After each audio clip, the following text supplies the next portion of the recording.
How are you guys doing? It is Wednesday, October 7th, 2020, out here in this quarantine. I'm James Sims, and for this episode of The Elite, of course, I'm going to go through the Elite matchups and, of course, take you through what to look forward to today. And as of today, Wednesday, October 2nd, there is a new champion that is in the record books. In the WNBA Finals, the Seattle Storm were able to beat the Las Vegas Aces 92-59. For the Las Vegas Aces, the 2020 WNBA MVP, Asia Wilson, finished with 18 points, 6 rebounds, and 4 assists, as she shot 7 for 15 from the field and shot 4 for 4 from the free throw line and off the bench. Their guard, Young, would finish with 11 points, and they would be the only two double-digit scorers. For the Seattle Sounders, off the bench, Canada would finish with 15 points, 5 rebounds, and 3 assists. She played 8 minutes on the day. Out of their starters, Jewel Lloyd finished with 19 points, 9 rebounds, 4 assists, and a couple of steals. She shot 9 for 18 from the field. Their future Hall of Fame guard, Sue Bird, finished with 5 points, 1 rebound, and 7 assists, as she shot 2 for 6 in 22 minutes. And then the big performance of the night will go to Breanna Stewart, the 2019 WNBA MVP. In 25 minutes, she would finish with 26 points, 4 rebounds, and she finished with a steal on the night as she shot 10 for 14 from the field, 3 for 4 from 3, and 3 for 4 from the line. And like I said, in 3, the Seattle Storm were able to sweep the Las Vegas Aces, and they are now officially the 2020 NBA champions. And they're ready for the next season, especially coming off an amazing season. Jumping out to the NBA, it was Game 4 of the NBA Finals as the top seed in the West, the Los Angeles Lakers, took on the 5th seed in the East, the Miami Heat. And in this game, the Los Angeles Lakers were able to beat them 102-96 in a game that did go down to the wire. For the Miami Heat, out of their starters, their power forward, Bam Adebayo, finished with 15 points and 7 rebounds as he shot 6 for 8 from the field in 33 minutes. Their shooting guard, Duncan Robinson, would finish with 17 points and 3 assists with a steal and a block along with a rebound. He shot 4 for 7 from the field, 3 for 6 from 3, and 6 for 6 from the free throw line, shooting almost perfect. Their shooting guard from Kentucky, Tyler Hero, would finish with 21 points, 7 rebounds, 3 assists, and a steal as he shot 8 for 18 from the field in 37 minutes. And Jimmy Butler, the Miami Heat small forward, he would finish with 22 points, 10 rebounds, 9 assists, 3 steals, and a block as he shot 8 for 17 from the field, 0 for 3 from 3, and he shot 6 for 7 from the free throw line. Looking at how the Los Angeles Lakers played off the bench, Rajon Rondo, possible future Hall of Fame point guard, finished with 2 points, 7 rebounds, and 5 assists. He played 28 minutes on the night, shot 1 for 7. He had a really big clutch layup down the stretch for them. Alex Caruso would finish with 7. Kuzma and Morris would finish with 9 apiece. Out of their starters, Danny Green would finish with 10 points, a steal, and a couple of rebounds, an assist, and 2 steals on the night as he shot 4 for 8 from the field. Kentavious Caldwell-Pope, their shooting guard, would finish with 15 points, including some big shots down the stretch, including a really big 3 in the fourth to kind of cement it for the Lakers. He would finish with, 15 points, 3 rebounds, and 5 assists as he shot 6 for 12 from the field, 3 for 8 from 3 on the night. The Los Angeles Lakers, elite power forward Anthony Davis, would finish the game with 22 points, 9 rebounds, 4 assists, a steal, and 4 blocks on the night, including probably, I think, the best play of the game where he got a block on I believe it was Jimmy Butler. I'm not completely sure. Please don't quote me on that one. But it was a big block down the stretch to also kind of cement this win for the Lakers. Great. It was a lot of great play down the stretch. And of course, for the Los Angeles Lakers, their GOAT, small forward LeBron James, would finish with 28 points, 12 rebounds, 8 assists, and a steal. He also logged 6 turnovers on the day as he shot 8 for 16 from the field in 39 minutes. He shot 2 for 5 from 3, and he made 10 of his 12 free throw attempts on the night. And with this win, the Los Angeles Lakers are now 1 win away from clinching the 2020 NBA championship. And the Miami Heat, as of right now, they are down 3-1. Only one team has come back from down 3-1 in the NBA Finals and won. And the MVP of that finals is on the opposing team. So I'm still looking forward to watching this game. I imagine they're gonna wheel out the trophy, and the Miami Heat, I imagine, are not gonna go down very easily to the Lakers. And then last but not least, jumping out to the MLB just to show you what's been going on in the playoff, what's going on with playoff baseball. Starting in the National League with Game 1 of the series that's happening out in Houston. The Atlanta Braves are able to beat the Miami Marlins 9-5 as they take a 1-0 series lead. For the Miami Marlins, Sandy Alcantara would make the start. He would allow 5 earned runs in 6 innings pitched, striking out 8 batters on the day. On their offensive side of the ball, their third baseman, Brian Anderson, would go 3 for 4 with an RBI and a run. Their first baseman, Gary Cooper, would go 1 for 4 with 2 RBIs and a run.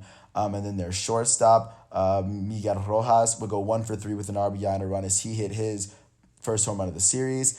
And then their center fielder, Magneuris Sierra, would go 2 for 4 with a run on the day. The Marlins, they were up 4-1 at one point, but then the Braves were able to come back. But then they scored 6 runs in the 7th. But for the Braves, the start would go to Max Fried. He would allow 4 earned runs in 4 innings pitched, striking out 4 batters on the day. But then from that, it was mostly just a bullpen game from the Braves. All their pitchers getting 1 inning pitched.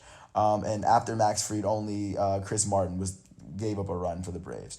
On the offensive side, their elite center fielder, Ronald Acuna Jr., go 2 for 4 with an RBI and 2 runs. He hit his first home run of the series with a leadoff home run in the very first at-bat of the series to lead it off. Additionally, their elite first baseman, Freddie Freeman, will go 0 for 4. He walked, and he still scored on the day. Their designated hitter, Marcell Ozuna, will go 2 for 5 with 2 RBIs and 2 runs. As he had a really, really good game running around the bases. He had a double. Their catcher, Travis d'Arnaud, will go 3 for 3 with 4 RBIs and a run as he hit his first home run of the series, this one in the 7th. Their elite second baseman, Ozzie Albies, would go 1 for 5 with a run. Dansby Swanson, their shortstop, will go 1 for 4 with 2 RBIs and a run as he hit his first home run of the series. And then Austin Riley, the third baseman, will go 2 for 3 with a run. With this win, like I said, the Atlanta Braves now lead the Miami Marlins 1-0. Jumping out to the other NL series, starting off with Game 1, jumping out to this series. The Los Angeles Dodgers took on the San Diego Padres and were able to beat them 5-1. In this game, the Padres would go up 1-0 in the 4th, but then the Dodgers would tie it up in the 5th and then score 4 runs in the 6th to kind of basically run away with it. For the San Diego Padres, Mike Clevenger would make the start. He would walk 3 batters, and then after him, it would mostly be a bullpen outing for the San Diego Padres. For them, their elite shortstop, Fernando Tatis Jr., would go 1 for 4 as he struck out 3 times. Manny Machado their elite third baseman would go 0 for 4 as he struck out once. No one on the San Diego Padres was able to hit 2 hits as the Dodgers only allowed 3 runs on the day. The start would go to Walker Buehler as he allowed 1 earned run in 4 innings pitched, striking out 8 batters in those 4 innings. Dustin May would pick up the win as he got 3 strikeouts in the next 2 innings, allowing no runs. On the offensive side of the ball, their elite right fielder, Mookie Betts, would go 1 for 5 with a run on the day. Their third baseman, Justin Turner, would go 1 for 3 with an RBI and 2 runs on the day. Their elite center fielder and reigning 2019 National League MVP, Cody Bellinger, would go 1 for 3 with an RBI.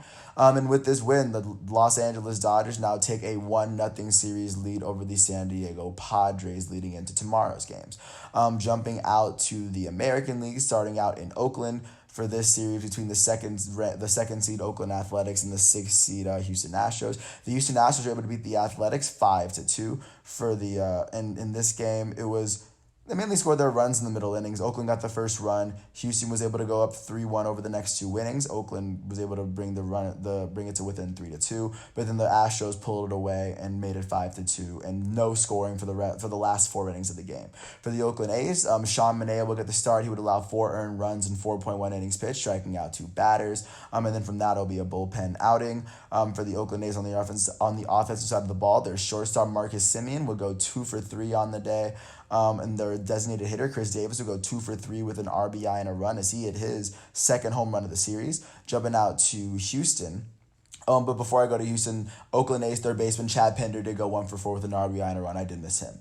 Looking out to how Houston fared, it would be their starting pitcher, Framber Valdez, who would get the win. He would allow 2 earned runs in 7 innings pitched, striking out 4 batters on the day. And the Astros kind of got it going this time. The playoff Astros that baseball fans are used to. Or, well, depending on what kind of a baseball fan you are. I mean, depending on how you feel on the Astros. But still, the Astros are still back, and I don't know if they're going to get caught cheating this time. I don't think they're cheating, but still. But I digress. Their center fielder, George Springer, would go 2 for 4 with 3 RBIs and 2 runs as he hit 2 home runs on the day. Their elite second baseman, Jose Altuve, would go 0 for 3 as he finished with a walk and a strikeout. Their elite third baseman, Alex Bregman, would go 0 for 3 as he wasn't able to get a hit on the day. Their right fielder, Josh Reddick, would go 1 for 3 with a run, and their center, Martin Maldonado, he would end up going 1 for 3 with an RBI and a run as he hit his first home run of the series. And with this win, the Houston Astros now take a 2-0 series lead after beating the Athletics 10-5 yesterday. And jumping out to the other American League series, the first seed Tampa Bay Rays hosted the fifth seed New York Yankees, their division rivals, as all of these series are as of right now. And in this game, the Tampa Bay Rays were able to get the 7-5 win. Tyler Glasnow picked up the win. For the Yankees, it would be Davey Garcia who would get the start, but he would only pitch 1 inning as he allowed 1 earned run. It would mostly be relief pitching as J.A. Happ picked up the loss. He allowed 4 earned runs in 2.2 innings pitched. He struck out 2. Looking at how the Yankees offense fared, their elite right fielder, Aaron Judge, would go 0-for-5 as he struck out 3 times. Their elite designated hitter, Giancarlo Stanton, would be the only one going for them as he finished 2-for-4 with 4 RBIs and a run. He had 2 home runs in the day, 1 in the second inning and 1 in the fourth, and they were both rockets. But in this game, the Rays were able to get a 5-1 lead in the third. The Yankees were able to trim it to 5-4, but then one was scoring a run in the fifth and the sixth inning was able to help the Tampa Bay Rays pull away. And with this win, this series is now officially tied at 1. And then looking out to what games to look forward to today, looking at to how the matchups shape up and how these series are how they're gonna go. At 2:08, the Atlanta Braves are gonna host the Atlanta Braves are going to play against the Miami Marlins in Minute Maid Park for Game 2 as Atlanta leads this series 1-0. Ian Anderson, their young pitcher, is going to make the start as Pablo Lopez, the Marlins veteran, will try to get the Marlins their first win of the series. At 3:35 on TBS, the Oakland Athletics, led by Jesus Luzardo, are going to face off against the Houston Astros, led by Jose Urquidy of the Houston. So they're going to face off on TBS as Houston leads that series 2-0 as they look to clinch a spot in the ALCS with a possible sweep today, this afternoon. At 7:10, the 5th seed New York Yankees are going to take up against the 1 seed Tampa Bay Rays. Charlie Morton's going to get the start for Tampa Bay as Masahiro Tanaka makes the start for New York. This series is tied at 1, and I think just with this one, whoever gets the momentum 2-1, I think, of course, they're going to be in the advantage in a series that's best of 5 where you have to win 3 games. I feel like it'll be easier after this game to win 1 more game to make it through. And then last but not least, at 9:08 on FS1, the Los Angeles Dodgers are going to take on the San Diego Padres for Game 2 of the NLDS after the Dodgers took the first one. Clayton Kershaw is the announced starter for the Dodgers as the Padres have not officially announced who they were going to start. But with that said, I really appreciate it. Once again, it is Wednesday, October 7th, 2020 out here in this quarantine. And I appreciate you for listening to all 13 minutes of this piece. And thank you for hearing me out. Peace out.